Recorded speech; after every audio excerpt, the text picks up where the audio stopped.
Now at 6, the Joplin Regional Airport looks ahead for some new improvements. We'll tell you what they're getting. Plus, the Joplin Convention and Visitors Bureau offers grants for future events. And charges filed in the shooting of a Kansas City teenager who knocked on the wrong door. The 4 states' most watched news starts now. The Joplin Regional Airport receives a grant to update lights and control tower systems. This is KOAM News at 6. I'm Dow Quick. KOAM's Amber Jenkins joins us in the studio with details. Thank you, Dow. The airport is receiving $860,000 to update the airfield lighting and the monitoring systems in the control tower. The money comes from a bipartisan infrastructure bill that provides $15 billion to the U.S. airports for more than 5 years for repairs and moderation. Every year, $20 million is set aside for airports with an FAA contracted tower. Joplin is one of 33 airports that were approved. The city owns the tower, but it's manned by a contractor that contracts with the FAA. So instead of having FAA controllers themselves, they're paid for through a private company that contracts with the FAA. The airfield lights and monitoring equipment in the tower are more than 14 years old. These updates will help pilots communicate with the tower and improve safety at no effect to passengers. Passengers will probably see no difference, commercial passengers. Pilots might see a little bit of difference. They might see some more efficient use of some of the equipment that's already out here. But it's basically an infrastructure improvement.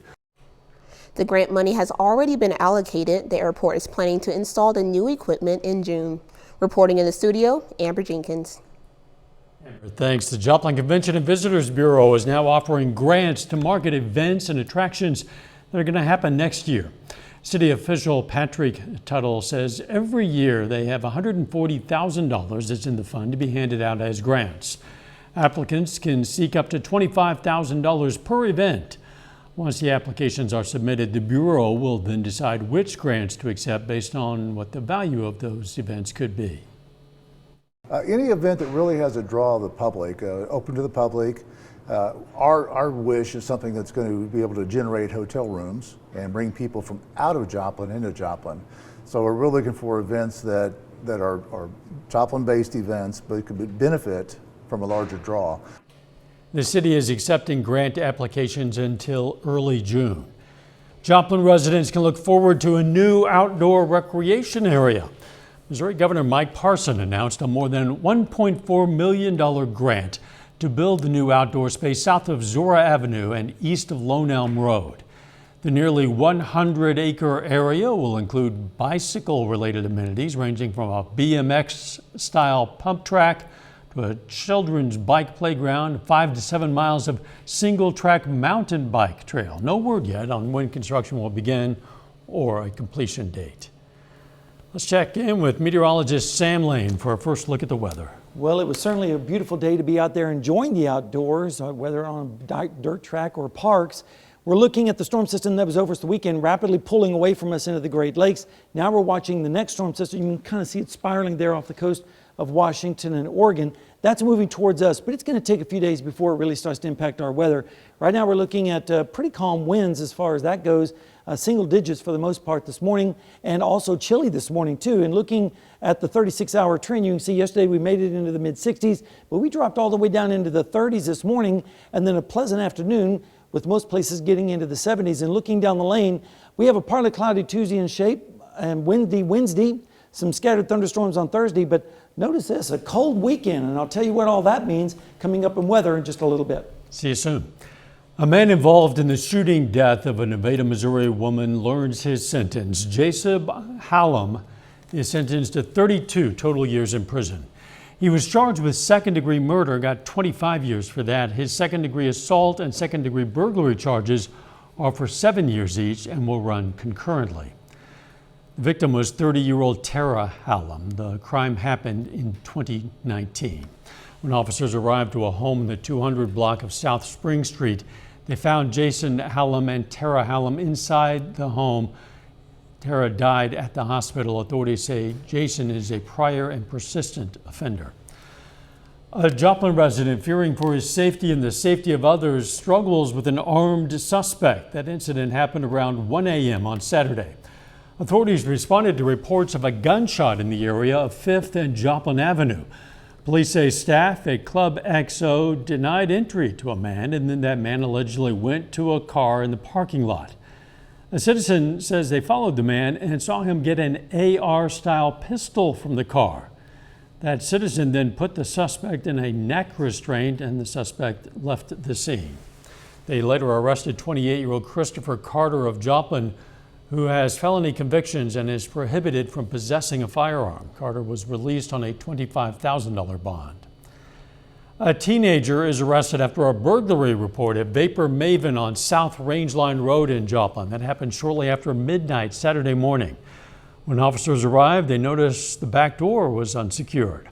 Officers found a 17-year-old male inside the building, and they say he refused to follow orders and fled.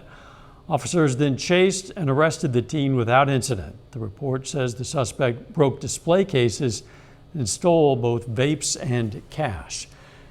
A Kansas City teenager is fighting for his life after he was shot for knocking on the wrong door. The family of 16-year-old Ralph Yarl says he was trying to pick up his younger brothers when he mistook one address for another. Police say when Yarl rang the doorbell, a man named Andrew Lester in the house shot him in the head. Then when he was on the ground, they say they shot him again. Authorities charged Lester with first-degree assault and armed criminal action. Coming up, how the Kansas Department of Transportation is raising awareness of work zone safety. Plus, we're going to visit a charity golf classic raising awareness of addiction recovery. This is National Work Zone Awareness Week. KOAM Shagun Bamandelli visited a work zone in Pittsburgh and has more. National Work Zone Awareness Week is a reminder to drivers to be extra cautious through work zones and for workers to follow safety procedures to prevent accidents. This gives us the opportunity to bring attention to provide additional safety and awareness to our work zone crews. By bringing this attention, our hopes are to provide a safer working environment for our crews on the road. One construction worker tells me that the most common type of distraction he sees is cell phone use. He urges people to drop their phone and concentrate on the road. We're away from our homes and our families, so getting everyone home safe is a big thing. We all have families, so safety is a forefront of everything. Young says people should look out for signs when driving. You get closer to the work zone, we're going to have either cones, a flagger, or some sort of vehicle to present to say, hey, you do need to slow down. Please be cautious with this area. Even for the workers who have never experienced a work zone accident, the danger is always there. I've never been involved on a project where a vehicle has struck a piece of equipment or an individual, but it certainly happens, and that's unfortunate. It really does, and it's usually caused by a distraction or maybe improper signage, or someone's out in the way, just not paying attention. Reporting in Pittsburgh, Shagun Bamandelli, KOAM News. The Federal Highway Administration and the American Traffic Safety Services Association are the lead organizers of National Work Zone Awareness Week. April is Child Abuse Prevention Month, and Cherokee County, Kansas Sheriff David Groves is reminding parents about the dangers posed by certain phone apps. He's asking parents to check what apps their kids are using that could open them up to dangerous situations. He says if you find any apps like that, you should talk to your kids about safely using them.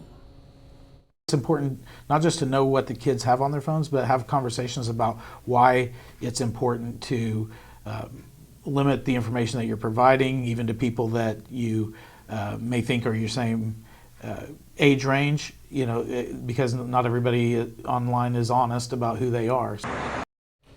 Sheriff Groves posted information concerning certain apps you should watch on his Facebook page. A fundraiser to benefit a local recovery outreach group teed off this afternoon. The 17th annual Ascent Recovery Charity Golf Tournament was held at Joplin's Twin Hills Golf Course. Ascent Recovery supports people recovering from drug or substance abuse. The organization, in turn, needs the support of the community to continue the mission. So when people come together to support something, even if you're not deep in the trenches, like if you're not volunteering or maybe on the board or even on staff with Ascent Recovery, to just be a part of it, like there is great power when we come together collectively as people. More than 20 teams participated in that tournament.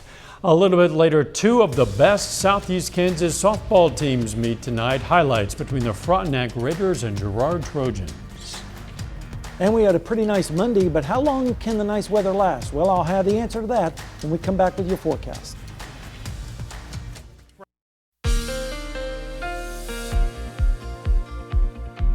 Well, friends, another gorgeous day across the 4 states with lots of sunshine and pretty mild temperatures, and that concludes Seneca, Missouri, where we can take a look at the Indigo Sky Casino and Resort Tower Cam. And as we go through the day, you can see mostly fair skies all afternoon long, hardly a cloud, if any, in the sky.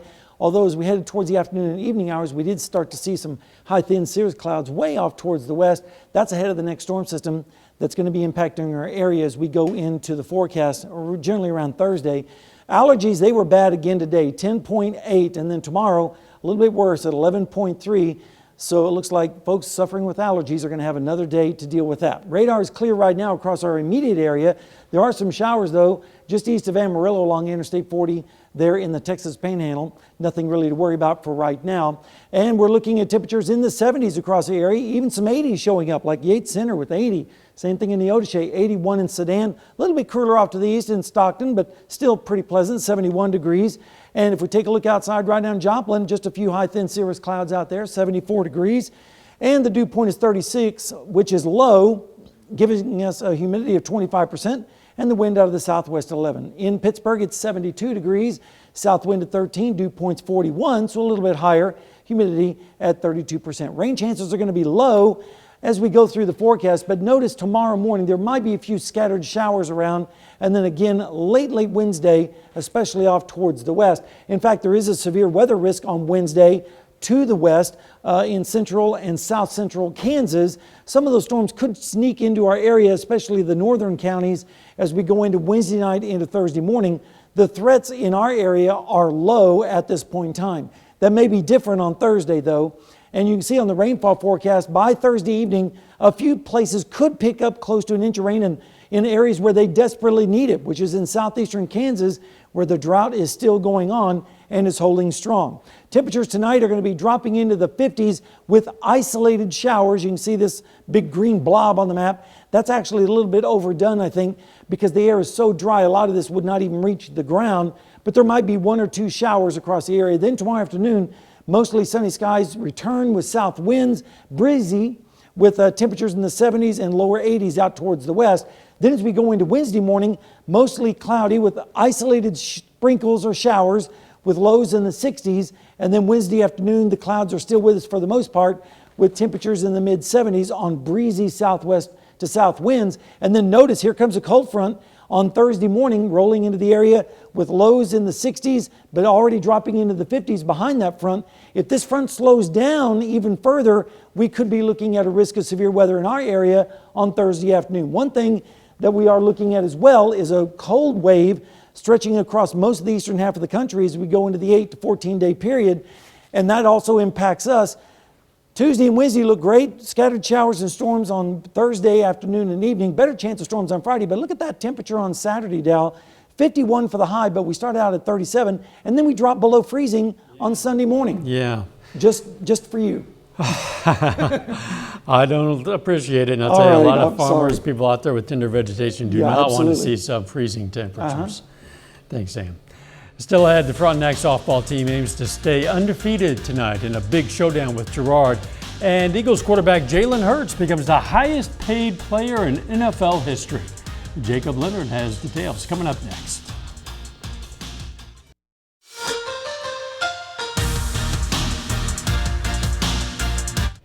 Well, two of the best softball teams in Southeast Kansas meet tonight in Girard, with the Trojans hosting the Frontenac Raiders. Now, Girard is 8-1 overall to start the season, including 6-0 in the CNC. Frontenac is 2-0 in the league and has won 6 straight to start the season. And the defending state champion Raiders try to stay perfect today in a doubleheader with the Trojans. First inning, game 1, Eleanor Reek. Good start for Girard. Gets the strikeout there. Game scoreless after 1. On bottom second, Check out Frontenac's Caitlin Hayslip here. Perfect throw to nail the runner at second. Still scoreless after 2. Now to the 4th inning. Raiders strike first. Hayslip grounds it through the left side. Abby Beeman scores to make it 1-0 Frontenac. Moments later, grounder to short.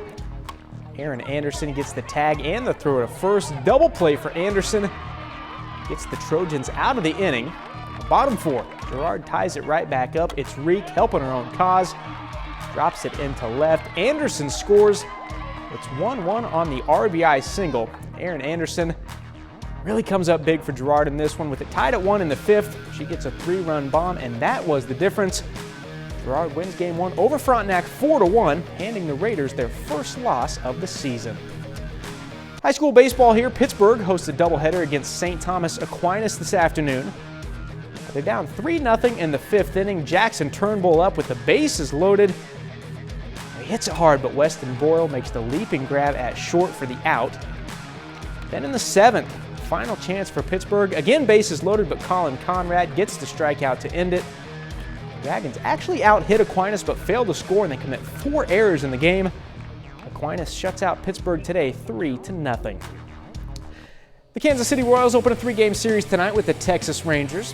The Royals in a bit of a slump right now, losing 6 of their last 7 games. They're just 4-12 overall. That game will get started in just a few minutes in Kansas City. The St. Louis Cardinals are trending in the opposite direction. The Cards have won 4 of 6. They kick off a 3-game series at home tonight against the Arizona Diamondbacks. That one begins at 6:45. We'll have the latest from both of these games right here tonight at 10.